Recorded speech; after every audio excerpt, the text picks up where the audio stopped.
Interest and penalties. Guys, if you're a business owner and you're not on top of your estimated taxes, these are two things that you can get hit with fast and hard without even knowing about it. You might be nonchalant, forget about it, push it off, but the IRS, I'm telling you, they're in the background, they're waiting, they're banking on you not to pay on time because they're tallying up how much they're going to charge you, and you're going to get a nice passive aggressive notice in the mail. So today we're going to talk details on various penalties and break down how it can snowball on you pretty fast. But before that, where are my manners? Guys, hello. My name is Andrew D'Amico. I'm a CPA partner here at Ledgerly alongside my partner, Mike Abrahamian, also a CPA, where we're giving our clients tax saving strategies, asset protection strategies, and helping them build generational wealth. If any of those three things are of interest to you, please make sure you bang that subscribe button to stay up to date on the latest and greatest from us, giving out free advice for you guys. So, onto our topic, interest and penalties. We obviously, like everybody out there, want to pay as little tax as possible. So let's not shoot ourselves in the foot and let interest and penalties stack up and make us pay even more tax. We've seen it all too many times with new clients coming to us, asking for help with a prior tax bill that they haven't paid yet. Hey, oh my God, what can I do? I don't want to pay this tax.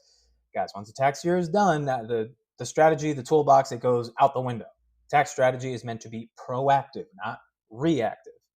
If a year is closed, there's very little we could do to reduce that tax bill. But if you find yourself in that situation, don't bury your head in the sand. You get that mail from the IRS or your state, don't take it and shove it in a drawer somewhere where you're never going to look at it. No, open it up, be responsible, read it through, and get in touch with your accountant or a tax advisor or somebody who can help break down what your options are and how you're going to address this situation and not let it get even worse. All right, think I'm done with my disclaimers. Let's pitch over here now to the whiteboard. You can see I have drawn up here W-2 on the left, business owner on the right. What do I mean? Well, first we need to understand who's going to get hit with interest and penalties the hardest. Not necessarily one or the other, but it's easier for the business owner to fall into this bucket, in this cycle of not paying taxes on time and getting hit with these penalties and interest, because it's their responsibility to make estimated tax payment to the feds, the IRS, to their state if state income tax applies.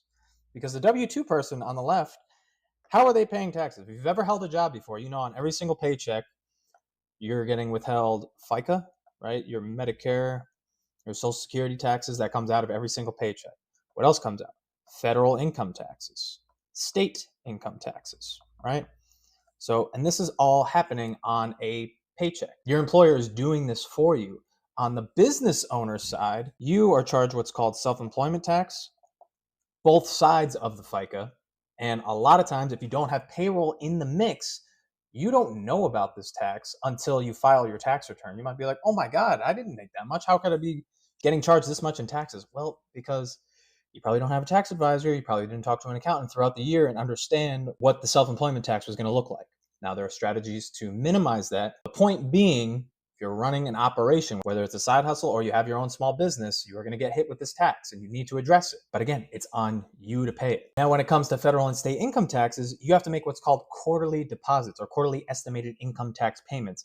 And if, again, you don't have payroll in the mix, the onus is on you. If you're not filling out a W-4 for yourself, or you're not in touch with your payroll provider and saying like, hey, withhold this much for federal or withhold this much for the state. So the responsibility is on you to pay quarterly. So we're going to say quarterly. And again, this is going to apply to you on both the federal and state level. The point being, it is on you.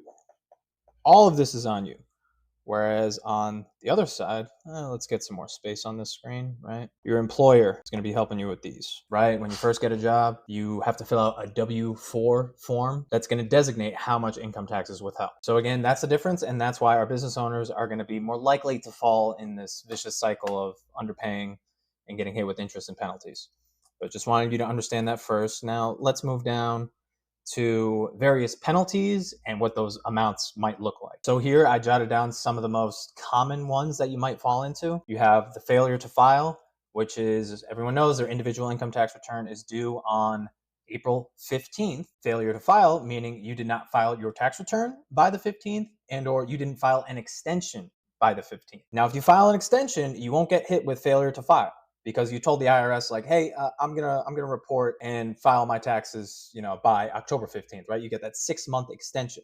But that is not an excuse for the next one, the failure to pay. Even if you do file an extension, the taxes that were owed are still due April 15th. So the IRS doesn't care too much that you're not going to complete the tax return and report all of the income that you had for the year by April 15th, but they want to know that you're kicking the can down the road. And that's what the extension is for. So we can avoid that failure to file. But again, the payment, whatever tax is going to be due, is still due on April 15th. So even if you're not reporting it and filling out and sending the 1040 into the IRS, you need to have a pretty good idea of what the tax liability is going to look like. And best practice with the extension is to send in an extension payment so we're not underpaid on any income tax that might be due for that tax year. So I talk about those two first because there's a little bit of interplay on the amount, but failure to file is 5% per month, capped at 25%, and the failure to pay is 0.5% per month, also capped at 25%. And I say there's some interplay there because you cannot be assessed more than 5% in penalties in a given month. So if both of these were to apply, you didn't do an extension, you didn't pay any taxes that were assumed due, they're not going to charge you 5% in that first month, as well as another 0.5% on any underpaid taxes. No, it would be a total of 5%. 4.5% would come from the failure to file. The other 0.5% would be from the failure to pay. And now these don't compound monthly, and we'll see this in the example later. So when it says capped at 25%, let's say you file a month late, you get hit with 5% on the failure to file.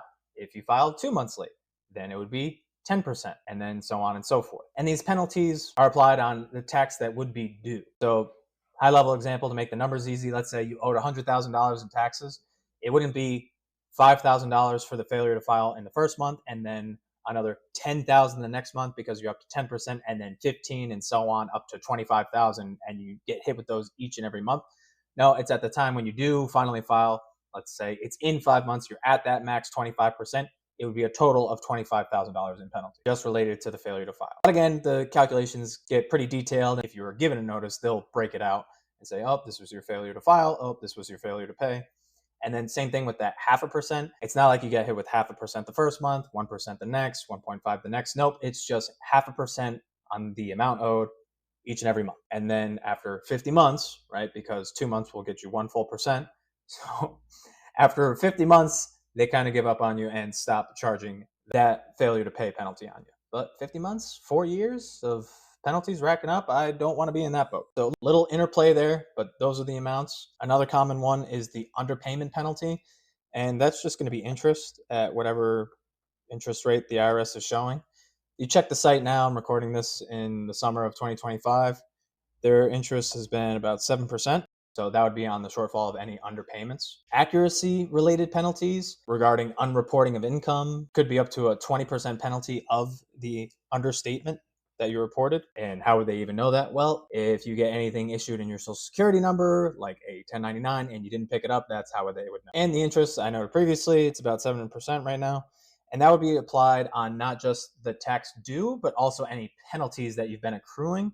And this does compound daily, so this could really stack up. But for the purpose of this video, let's focus on the interest, the failure to file, and the failure to pay.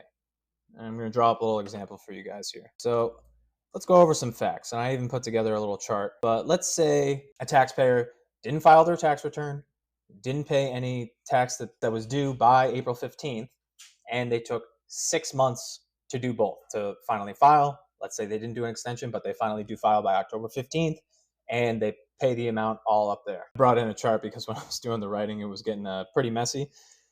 But you can see, like in my example, it's a total penalty of 5% a month if both apply. So that's why you see in the failure to file column, it's 4.5%. And then in the failure to pay column, it's 0.5% each month. But again, that first penalty is capped at 25%, and you hit that after 5 months. Again, this is factoring in that 0.5%, but it stops after the 5th month. Failure to pay, that's going to keep going until you freaking pay the thing. So pay the thing. Like I said, 50 months until that guy goes away. But you see that column, I have the cumulative penalty because that's going to tack on to this, in my example, this $25,000 of taxes that are owed. So that's why we go into the columns where I drew out so eloquently, right? Our interest base, because that compounds daily, shoots up to 26,250, right? The 25 plus the cumulative penalty. And then I'm not going to read out all these numbers, but you can see how it tallies up and up and up. and that interest compounded daily. I mean, I'll show you on a calculator so you know I'm not blowing smoke, right? So let's say for the first month, we know that our penalty amount is a total of $1,250. So we add that onto our total taxes owed of $25,000. We apply 7%, but again, that would be for the year. So we gotta divide by 365 days, and let's just assume a 30-day month. You're at about $151 in interest. And then I did out the calculations. Do the math yourself if you don't believe me. But at the end of it all, after 6 months of interest and penalties racking up, look at this here. You have over $1,000 in just interest, and you have nearly $6,400 in penalties. So you just tacked up another nearly $7,400 in tax. So just by being negligent, not taking responsibility for you yourself as a business owner and paying that tax and filing on time, nearly another $7,400 on top of that $25,000 that you already owe. And this is only for a 6-month example. You could see how this eats up taxpayers, especially new business owners that are navigating the new landscape of being self-employed. That's why it's so essential that you guys get an accountant that knows what they're talking about. You're having conversations with other business owners so you could avoid these pitfalls. You're making your estimated income tax payments on time. And another step further than that, you get a tax advisor who can help roll out strategies so those estimated income tax payments not only are paid on time, but you're paying less because you're rolling out strategies that are helping you reduce your tax bill. So some last second thoughts and caveats. We didn't go through all those other penalties that I drew up high level, but know that those could apply as well. And depending on your situation, you might be able to establish what's called reasonable cause, a reason that would excuse you from essentially filing on time. House burned down, taking care of loved ones that are passing away, like something not crazy, but things happen in life. The IRS might be forgiving, but again, when you get that notice, you need to call someone and you need to reach out. You need to address the situation and see if you might be able to justify reasonable cause. But let's not bank on that. Let's just plan on not falling into this situation in the first place. And even if we are here, again, go back to the notice that you're getting. You might be eligible for a payment plan, which may be able to help you with your cash flow in the short term and the long term. And they might be able to reduce some of the penalties. I'd imagine not all. At the end of the day, the IRS wants to get paid. So make sure to stay informed on everything tax, whether it's tax saving strategies, asset protection strategies, or generational wealth, keeping it in the family, passing it down strategies. Subscribe to this channel. I know today's video was more compliance, but in the end, you saw that 7,300.